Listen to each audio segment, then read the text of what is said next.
આકાશવાણી અમદાવાદ વડોદરા પ્રાદેશિક સમાચાર સિમ્પલ ઠક્કર વાંચે છે. સૌપ્રથમ મુખ્ય સમાચાર. મુખ્યમંત્રી ભૂપેન્દ્ર પટેલ આજે નવસારી જિલ્લાના ભીનાર ખાતેથી વન સેતુ ચેતના યાત્રાનો આરંભ કરાવશે. આરોગ્યમંત્રી ઋષિકેશ પટેલે મોતિયાના ઓપરેશન કરતી રાજ્યની તમામ હોસ્પિટલોમાં જરૂરી સુવિધાઓની દેખરેખ રાખવા અને જરૂરી ચેકલિસ્ટ માટેની માર્ગદર્શિકા બનાવવા આદેશ આપ્યા છે. વર્ષ 2019 થી 2024 સુધીમાં વાયબ્રન્ટ ગુજરાત પરિષદમાં 45 લાખથી વધુના સમજૂતી કરાર સાથે નવો કીર્તિમાન સ્થાપિત થયો છે. રેલવે મંત્રાલય દ્વારા 1475 કરોડ રૂપિયાના ખર્ચે સુરત રેલવે સ્ટેશનનો કાયાકલ્પ કરાશે અને રાષ્ટ્રીય કક્ષાની અંડર 19 ટેબલ ટેનિસ સ્પર્ધામાં મોડાસાના 3 ખેલાડીઓએ સુવર્ણચંદ્રક જીત્યા છે. સમાચાર વિગતવાર. મુખ્યમંત્રી ભૂપેન્દ્ર પટેલ આજે નવસારી જિલ્લાના ભીનાર ખાતે જાનકી વનથી વન સેતુ ચેતના યાત્રાનો આરંભ કરાવશે. રાજ્યના વિવિધ જિલ્લાઓમાં ફરી આ યાત્રા 22મી જાન્યુઆરી અંબાજી ખાતે પૂર્ણ થશે. આ યાત્રામાં અંદાજે 51 જેટલા આદિજાતિ તાલુકાના ગામોના 3 લાખ આદિવાસી ભાઈઓ અને બહેનોને સાંકળી લેવામાં આવશે. આ અંગે વધુ માહિતી આપતા મંત્રી શ્રી ઋષિકેશ પટેલે આ મુજબ જણાવ્યું. ડાંગ, તાપી, સુરત, ભરૂચ, નર્મદા, પંચમહાલ, છોટાઉદેપુર, દાહોદ, મહીસાગર, અરવલ્લી, સાબરકાંઠા અને બનાસકાંઠા એમ 13 જિલ્લાઓમાંથી પસાર થઈ આશરે 1000 કિલોમીટરનું અંતર કાપી 22/1/24 ના રોજ અંબાજી ખાતે પૂર્ણ થશે.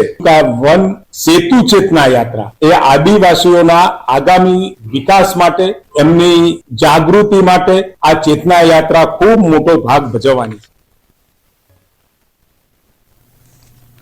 ઉલ્લેખનીય છે કે આ યાત્રા દરમિયાન વન સહભાગી મંડળીઓ અને મહિલા સ્વસહાય જૂથો સાથે સંવાદ, વિશેષ સિદ્ધિ પ્રાપ્ત કરનાર આદિવાસીઓનું સન્માન અને રામ મંદિર પ્રાણ પ્રતિષ્ઠાની ઉજવણી, સરકારી યોજનાઓની સમીક્ષા તેમજ રૂબરૂ સંવાદ થકી સ્થાનિક લોકોની સમસ્યાનું નિરાકરણ જેવા વિવિધ કાર્યક્રમોનું આયોજન કરવામાં આવ્યું છે. આરોગ્યમંત્રી ઋષિકેશ પટેલે મોતિયાના ઓપરેશન કરતી રાજ્યની તમામ ખાનગી, સરકારી અને ટ્રસ્ટ સંચાલિત હોસ્પિટલોમાં જરૂરી સુવિધાઓની દેખરેખ રાખવા સૂચના આપી છે અને જરૂરી ચેકલિસ્ટ માટેની માર્ગદર્શિકા બનાવવા આદેશ આપ્યા છે. અમદાવાદના માંડલની ટ્રસ્ટ સંચાલિત હોસ્પિટલમાં મોતિયાના ઓપરેશનને પગલે બનેલી ઘટના સંદર્ભે આ નિર્ણય લેવામાં આવ્યો છે.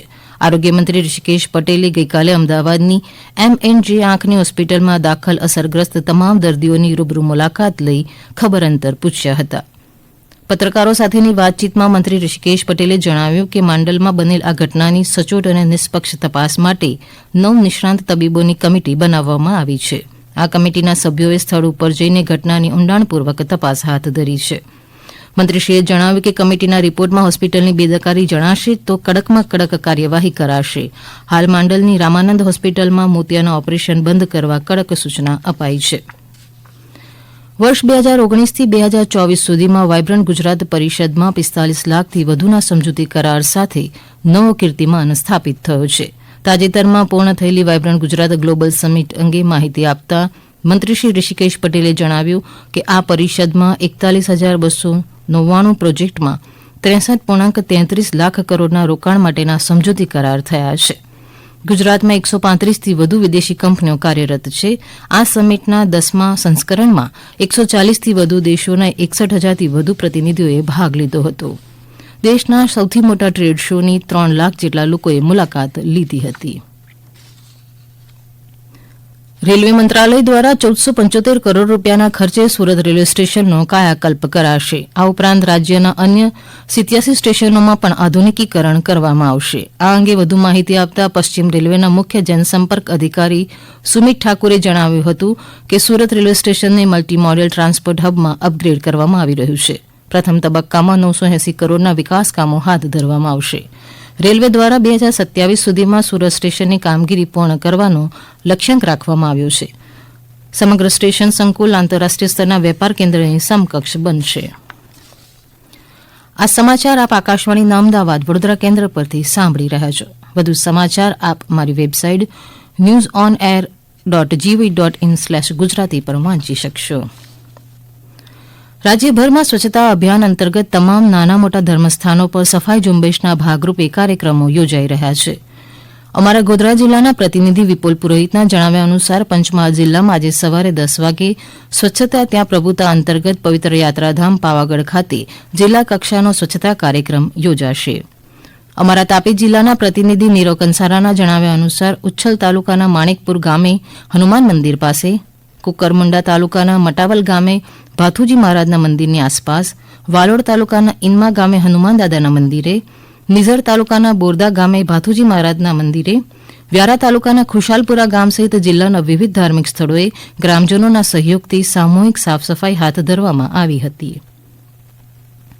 અમારા ભાવનગર જિલ્લાના પ્રતિનિધિ સુરેશ ત્રિવેદીના જણાવ્યા અનુસાર ભાવનગરના પૂર્વ ધારાસભ્ય શ્રી સેજલબેન પંડ્યા દ્વારા મંદિરો અને તેની આસપાસના વિસ્તારોને સ્વચ્છ બનાવવા અપીલ કરી છે, જે અંતર્ગત ભાવનગર પીરછલ્લા વોર્ડમાં આવેલા પૌરાણિક મંદિર શ્રી પ્રાગરાજ મહાદેવ મંદિર ખાતે સ્વચ્છતા અભિયાન હાથ ધરાયું છે. અયોધ્યામાં 22મી જાન્યુઆરીના રોજ શ્રી રામ મંદિરના ભવ્ય પ્રાણ પ્રતિષ્ઠા મહોત્સવ યોજાનાર છે, ત્યારે તે દિવસે વાંકાનેર માર્કેટિંગ યાર્ડ દ્વારા રજા જાહેર કરવામાં આવી છે. અમારા મોરબી જિલ્લાના પ્રતિનિધિ રવિ મોટવાણીના જણાવ્યા અનુસાર વાંકાનેર યાર્ડની અખબારી યાદીમાં જણાવ્યા અનુસાર 22મીના રોજ શ્રી રામ જન્મભૂમિ પ્રાણ પ્રતિષ્ઠા મહોત્સવ નિમિત્તે યાર્ડનું તમામ કામકાજ બંધ રહેશે. ઉપરાંત યાર્ડના સેક્રેટરી દ્વારા વેપારીઓ અને કમિશન એજન્ટોનો યાર્ડમાં 21મી જાન્યુઆરીના રોજ સફાઈ ઝુંબેશ હોવાથી જે કોઈ ખેડૂતનો પડતર માલ હોય તેને 19મી જાન્યુઆરી સુધી ઉપાડી લેવા જણાવ્યું છે. રાજકોટ જિલ્લામાં ખેલ મહાકુંભ અંતર્ગત વિવિધ સ્પર્ધાઓ યોજાઈ રહી છે, જે અંતર્ગત આજે ઝોન 1 થી 8ના સ્પર્ધકો માટે રસ્સાખેંચ, વોલીબોલ અને ખોખો સ્પર્ધા યોજાશે. બનાસકાંઠા જિલ્લાના ડાલવાણા ગામે નિર્માણ પામેલા સ્પોર્ટ્સ ગ્રાઉન્ડને જિલ્લા વિકાસ અધિકારી સ્વપ્નિલ ખરેને હસ્તે ગઈકાલે ખુલ્લું મુકાયું છે. આ પ્રસંગે જિલ્લા વિકાસ અધિકારીએ ગામના યુવાનોને આ ગ્રાઉન્ડ બનાવતા સહયોગ આપવા બદલ સન્માનપત્ર એનાયત કરી સન્માનિત કર્યા હતા. અમરેલી જિલ્લાના રાજુલા તાલુકામાં ધારાસભ્ય હીરાભાઈ સોલંકીના હસ્તે 4 કરોડ રૂપિયાના વિકાસ કામોના ખાતમુહૂર્ત કરાયા છે. રોડ, રસ્તા, બાંધકામના આ વિકાસ કામોની નાગરિકોની સુવિધામાં વધારો થશે. રાજ્યકક્ષાની અંડર 19 ટેબલ ટેનિસ સ્પર્ધામાં મોડાસાના 3 ખેલાડીઓએ સુવર્ણચંદ્રક જીત્યા છે. અમારા અરવલ્લી જિલ્લાના પ્રતિનિધિ અંકિત ચૌહાણના જણાવ્યા અનુસાર ગુજરાતની ટીમે મહારાષ્ટ્રની ટીમને એકતરફી મુકાબલામાં હરાવી સૌ પ્રથમવાર રાષ્ટ્રીય કક્ષાએ ગોલ્ડ મેડલ પ્રાપ્ત કરી ઇતિહાસ રચ્યો છે.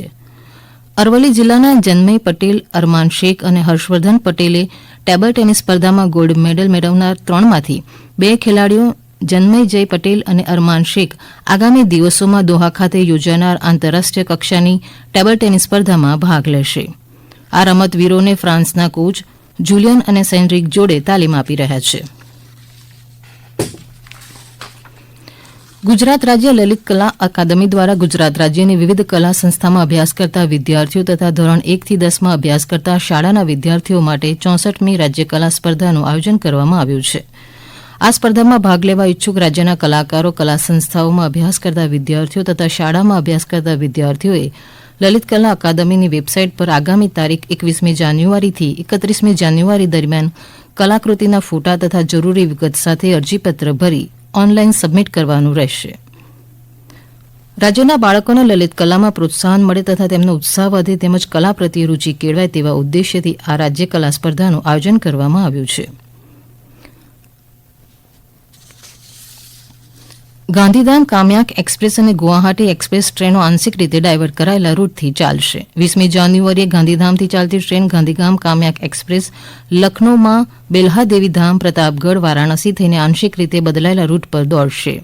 જે સ્ટેશન પર આ ટ્રેન નહીં જાય તેમાં અયોધ્યા કેન્ટનો સમાવેશ થાય છે. 19મી જાન્યુઆરીએ ઓખાથી ચાલતી ટ્રેન ઓખા ગુવાહાટી એક્સપ્રેસ લખનૌ માં બેલ્હાદેવી ધામ, પ્રતાપગઢ, વારાણસી થઈને આંશિક રીતે ડાયવર્ટ કરાયેલા રૂટ પર દોડશે. જે સ્ટેશનો પર આ ટ્રેન નહીં જાય તેમાં અયોધ્યા કેન્ટ અને અકબરપુરનો સમાવેશ થાય છે. અંતમાં મુખ્ય સમાચાર. મુખ્યમંત્રી ભૂપેન્દ્ર પટેલ આજે નવસારી જિલ્લાના ભીનાર ખાતેથી વન સેતુ ચેતના યાત્રાનો આરંભ કરાવશે. વર્ષ 2019થી 24 સુધીમાં વાયબ્રન્ટ ગુજરાત પરિષદમાં 45 લાખથી વધુના સમજૂતી કરાર સાથે નવો કીર્તિમાન સ્થાપિત થયો છે. રેલવે મંત્રાલય દ્વારા 1475 કરોડ રૂપિયાના ખર્ચે સુરત રેલવે સ્ટેશનનો કાયાકલ્પ કરાશે. અને રાષ્ટ્રીય કક્ષાની અંડર 19 ટેબલ ટેનિસ સ્પર્ધામાં મોડાસાના 3 ખેલાડીઓએ સુવર્ણચંદ્રક જીત્યા છે. આકાશવાણીના અમદાવાદ વડોદરા કેન્દ્ર પરથી પ્રાદેશિક સમાચાર પૂરા થયા.